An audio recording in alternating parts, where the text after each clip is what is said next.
আমি এখন ঢাকার আহসান মঞ্জিলে অবস্থান করছি।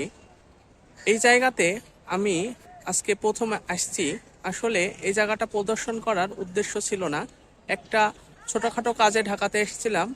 এসে এই জায়গাটা ঘুরছি। আসলে জায়গাটা ইতিহাসে অনেক খ্যাতি সম্পন্ন জায়গা, সেই কারণে এই জায়গাটা প্রদর্শন করা।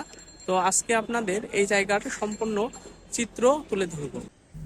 আমি এই প্রধান সিঁড়ি বেয়ে আহসান মঞ্জিলে প্রবেশ করি। এটি হচ্ছে আহসান মঞ্জিলের মেন ফটক।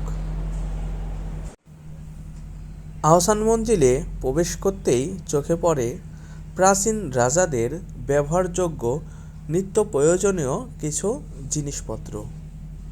এটি হচ্ছে প্রাচীনকালের রাজাদের বিশ্রামের স্থান। বিশ্রাম শেষে রাজারা এই স্থানে তাদের ভোজন কার্য সম্পন্ন করতেন।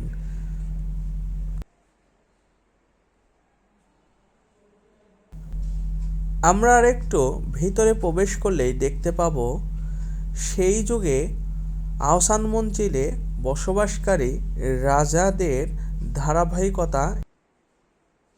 ইতিহাস দেখলে বা ইতিহাসের বিষয়বস্তুগুলা আলাপ আলোচনা করলেই বোঝা যায় এই দুনিয়াতে কেউই চিরস্থায়ী নয়, সবাই ক্ষণস্থায়ী।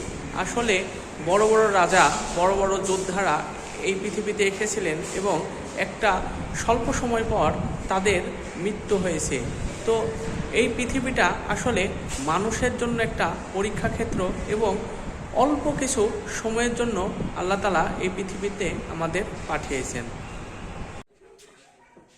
এটি হচ্ছে আহসান মঞ্জিলের অভ্যন্তরীণ সিঁড়ি। এই সিঁড়ি ব্যবহার করে সেই সময়ে রাজারা উপর থেকে নিচে যাতায়াত করতেন। এই ছবিটিতে দেখতে পাচ্ছি আহসান মঞ্জিলে বসবাসকারী সকল রাজাদের। আহসান মঞ্জিলের বাইরের অংশ এটি।